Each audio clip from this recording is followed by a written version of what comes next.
Hello and welcome to the Athena 40 podcast, Bouncing Back. I'm Elizabeth Filippouli, founder of Athena 40, an international platform promoting female leadership and connecting individuals from around the world to exchange knowledge and insights. In this podcast series, we are interviewing thought leaders, entrepreneurs, and decision makers. We're bringing you insights related to developments triggered by the coronavirus crisis, and we speak with pioneering women from across different industries and countries. COVID-19 is indiscriminate. It has made us aware that regardless of race, gender, religion, and status, we are all vulnerable to contracting the virus. Governments and populations are taking precautions to protect populations with higher fatality rates. Although containing the virus is the key priority, measures should be considered on how to combat the ways in which COVID-19 is likely to aggravate the already existing social, political, and economic inequalities in society. My guest today is leading economist Vicky Pryce. Vicky is Chief Economic Advisor and a board member at the Center for Economics and Business Research, and her latest book is Women versus Capitalism. Vicky, welcome to Bouncing Back. Thank you very much, Elizabeth. Do you agree with the view that the coronavirus is worsening inequalities? Oh, without any doubt. It's quite interesting when you look at just the information on the UK. What we've seen is that in terms of the job losses, since the beginning of the crisis, some nearly 80%, 78% of the losses have been borne by women. Quite a lot of young people, of course, have been affected, particularly those who are working in the entertainment and leisure industries. Quite a lot of young graduates do that, but generally, they are the jobs that are quite low paid, they're quite insecure, with the result, of course, that they are the ones who are the first to have lost their jobs. And in many cases, because women and young people have not been working full time. Remember that in most countries, part-time work is done mostly by women. So in the UK, about 43% of women work part-time. They are affected immediately by the cuts that are being made. Very often, part-time workers have not necessarily been furloughed, and what most companies have done is try to preserve their full-time workers, in preference, if you like, to some of the part-time or casual workers who were attached to them. This isn't happening everywhere. Lots of companies have actually been considerably more generous in terms of their approach to this, but overall, women have suffered. And of course, they are the ones who also get paid less. And the result, of course, of the loss of income that has happened, sort of additionally to already not being particularly well off, has meant that many of them are moving into, pretty near poverty, in fact, and they have to support children and so on. So yes, it's been very unequal in its impact. Whereas people at the higher earnings end, women do not get very highly represented in those groups. They're the ones who can more easily work from home. And they're the ones whose jobs have generally been preserved, much more than has been the case for workers who are at the front line. I'm not talking now about the public sector, where obviously there are loads and loads of women working in the National Health Service and care homes and so on, social care. But generally all the ones that would have been working in customer-facing sort of jobs, which have now gone. In the UK, GDP collapsed by 2% in the first quarter. And according to the Bank of England, this is only the warm-up act for a much bigger decline. In a scenario in which lockdown restrictions are only gradually eased from June, do you expect that GDP might shrink by 25% in the second quarter, a contraction that would be more than 10 times greater than the worst quarter of the financial crisis? It will be the worst quarter ever. I don't think we've seen anything like that before. The real question is how long it's going to last. We've already had a bit of an easing of the lockdown in the UK, a bit later than some other countries, which have been pretty tight earlier this year. So we started it late, and we've had a bit of a lockdown that lasted for a number of weeks. We're easing a little bit, but we've seen other countries relaxing a little bit more. So in many cases, what's happened in Europe, in some of the countries in Europe, is that they had a pretty bad first quarter.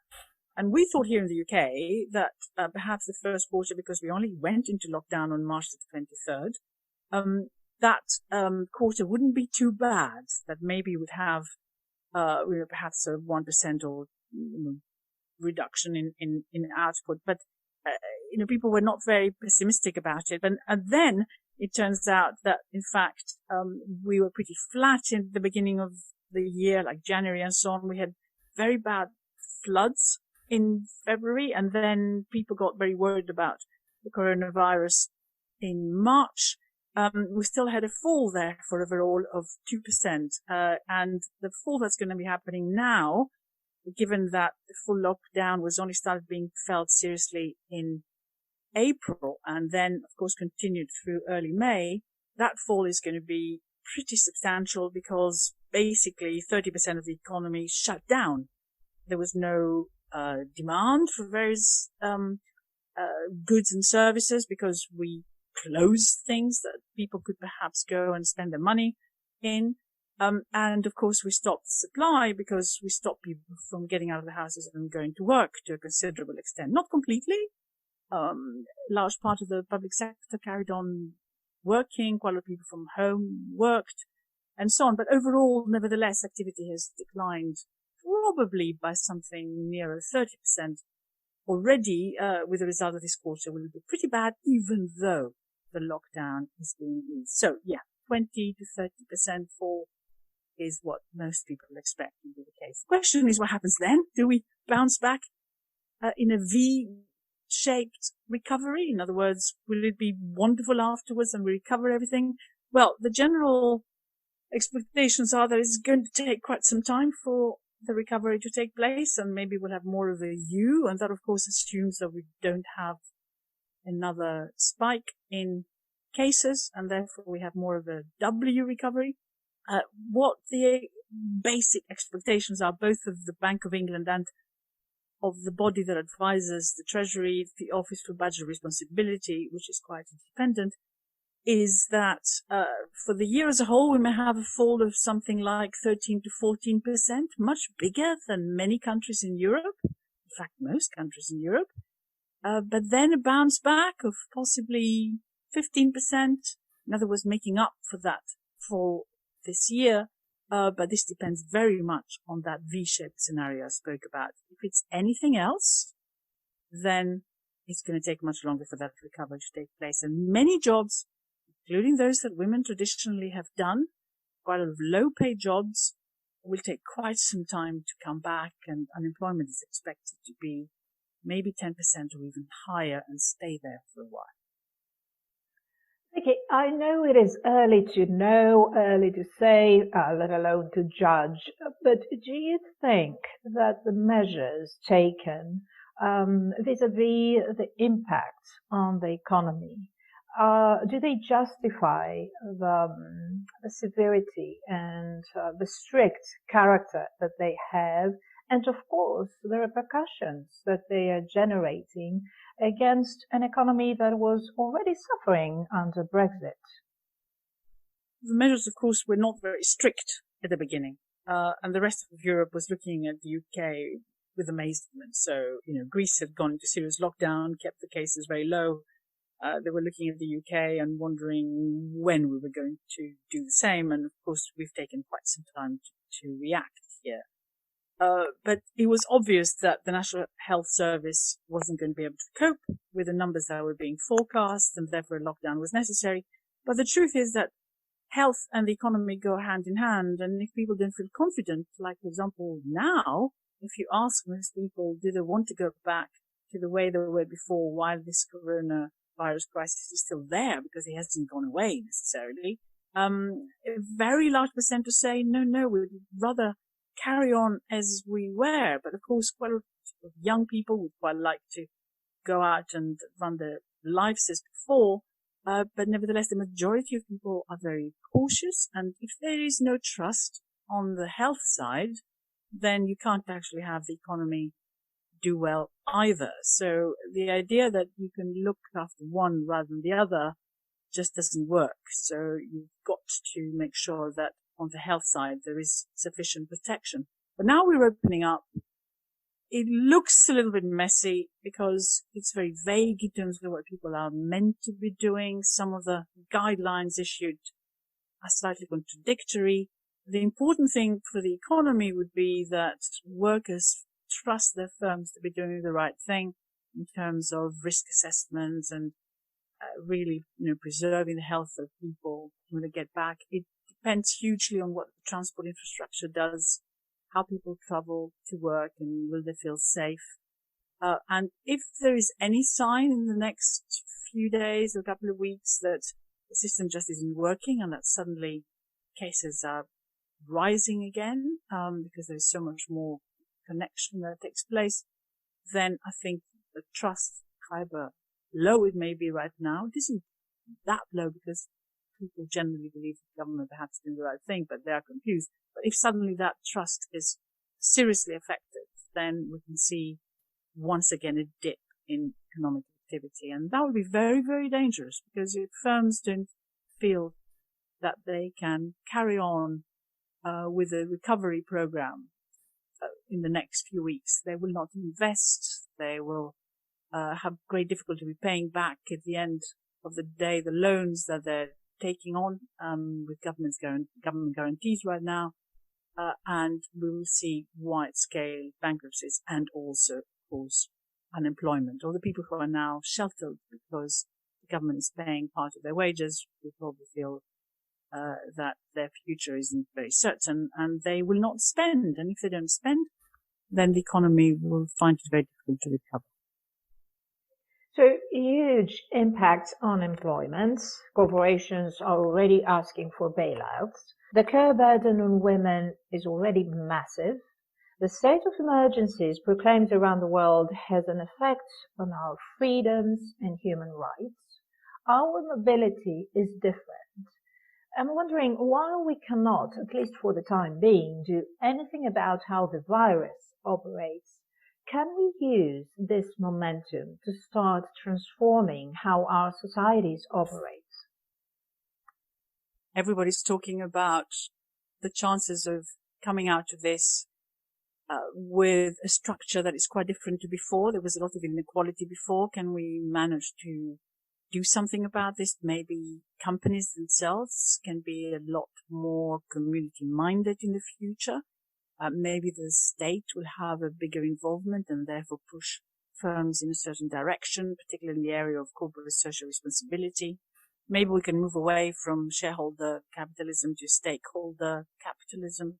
Maybe we should look again at rewards. Are we paying people at the top far too much, people further down far too little? Are we valuing our care workers and our nurses and our train drivers, etc., properly, or do we need to rethink who are the critical and important workers for us in the future? Will we think again about immigration possibly in this country and realize that actually all these people who are coming in from abroad have been our lifeline, particularly in this crisis? And will we, having got used to working slightly differently for a few weeks, rethink the entire area of working practices? Will people work from home a lot more? Will there be more flexibility? What will that do to productivity? And given that we've also been enjoying much cleaner air, are we going to end up doing something sensible and long-lasting in the area of climate change?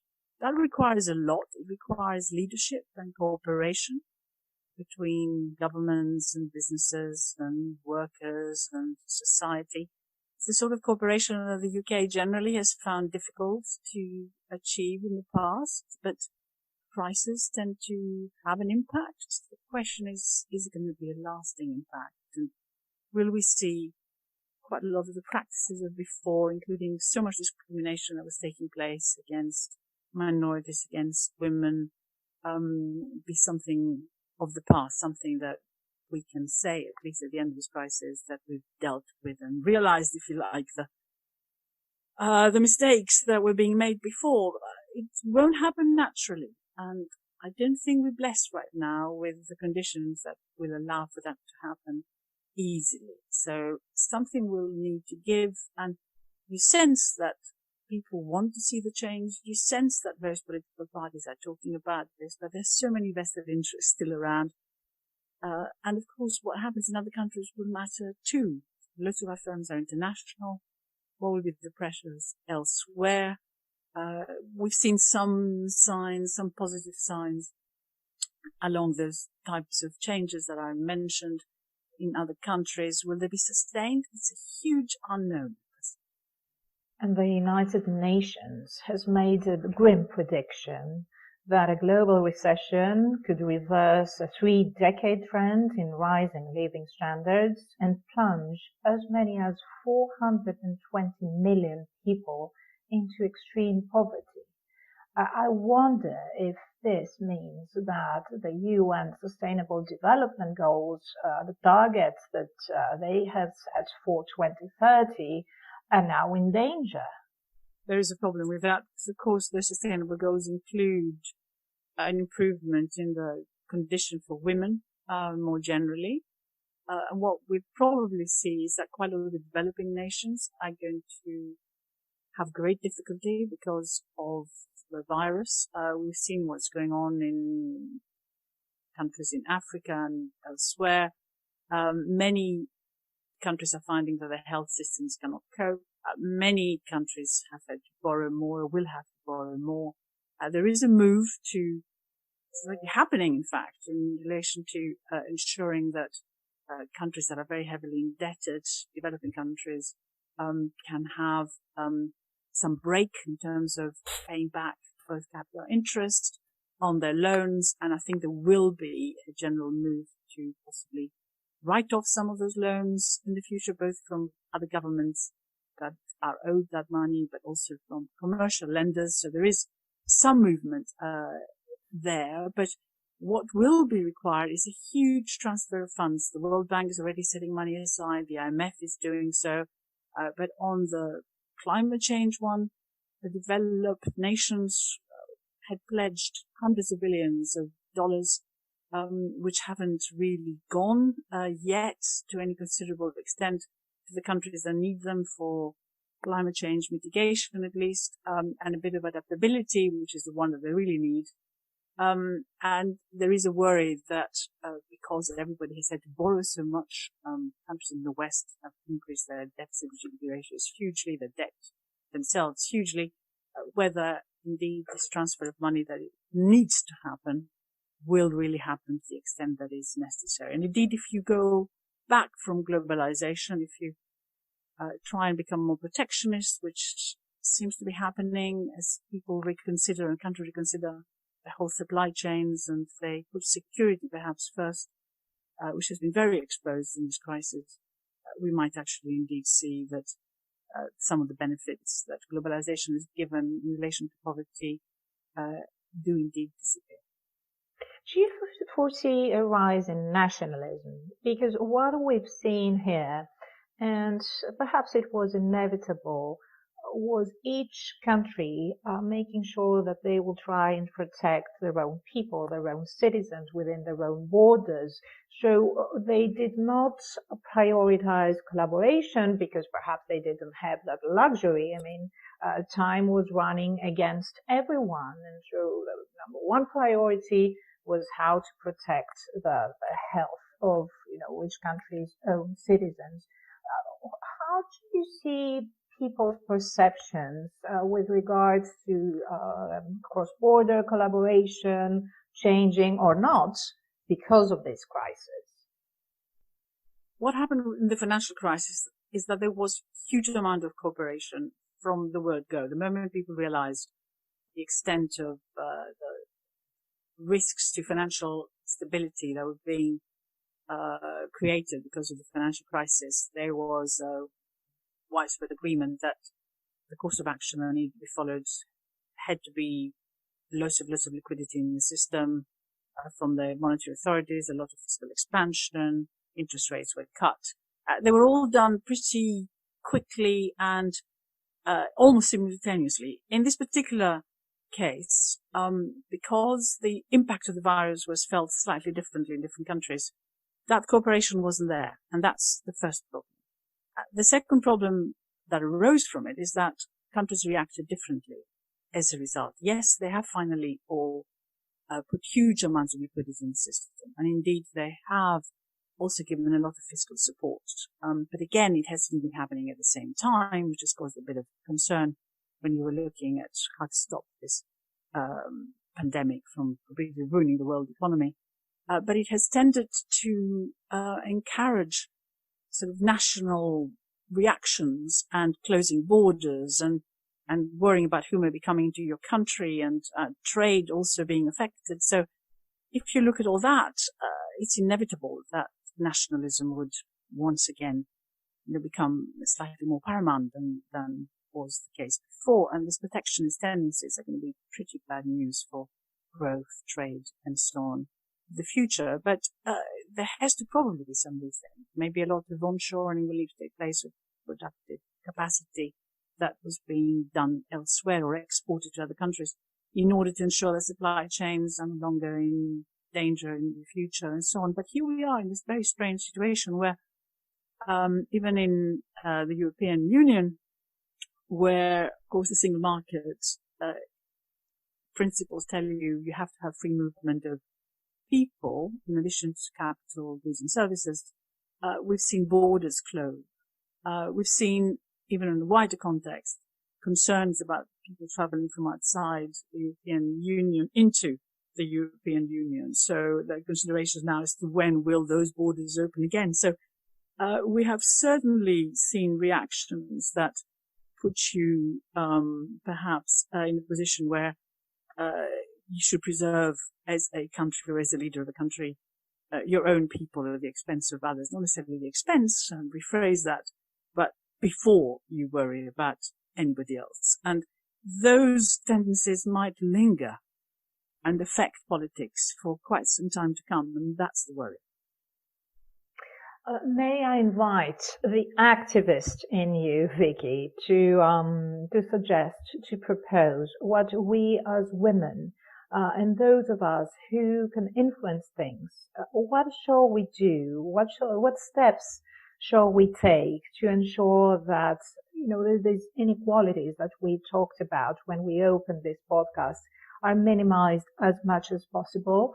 We see more women rising up into these circumstances and demonstrate those leadership qualities that our world needs right now, like compassion, collaboration, resilience, vision, accountability. What is your call to action for women in the UK and around the world? My main view is that one should not necessarily shout more loudly about this, but demonstrate a lot more convincingly the value that women bring to the economy. The book that I've written, Women versus Capitalism, says that the system as was isn't allocating resources properly. It isn't valuing, because it can't put an actual value to it if left to itself, the contribution that women can make. And therefore women are left actually, taking a much smaller share of the economy, a much smaller share in any of the decision-making processes. And we've seen, interestingly enough, in this particular crisis, social media goes wild, of course. So many references to the fact that countries that have done best have tended to be run by women in this crisis. That's useful. I think we need to remind everybody that this has been the case even after the crisis is over, because without being able to bring that evidence with us, we won't be able to convince anyone that these changes should happen. I think it shows very clearly that women have to be in more decision-making positions. Also allows, I think, this crisis for a reevaluation of what the contribution of women has been in the past, and showing the undervaluation and how wrong it was, particularly in the National Health Service, for example, here or elsewhere, social care, already mentioned earlier, those areas where women have dominated and where until now they simply sort of never received the attention, and they never got the compensation, if you like, not just financial, but also recognition of their contribution that they deserved. I think there's a huge opportunity, but one needs to make sure the leaders also grab hold of this opportunity. Unfortunately, there's still not enough women in positions of power to really influence that substantially. But somehow or other, I think the sort of international spotlight that's now gone on to the types of services that women provide to the economy and to society should be having an impact overall. I'm not fantastically optimistic that this can happen in a hurry. And given that as a result of the crisis, women in general will end up poorer for quite some time and having lost out because of the nature of the jobs that they generally do, low paid, not particularly secure, part-time, which always affects one's progression very significantly.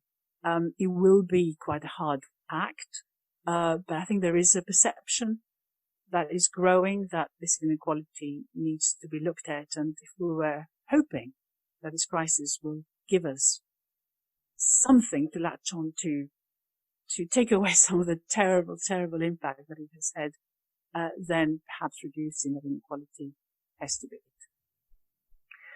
It's going to be a long journey and a long battle, but we are going to fight it. Vicky Price, thank you so much for joining me today. Thank you very much for having me on. And thank you for listening to the Athena 40 podcast, Bouncing Back. Stay tuned, more episodes coming up. Please feel free to subscribe. Athena 40 is hosting conversations with thought leaders, entrepreneurs, influencers, and decision makers from all over the world in this effort to find our new normal. You can find more information on us on athena40forum.com. Follow us on Twitter on Athena_40. Stay safe, stay inspired.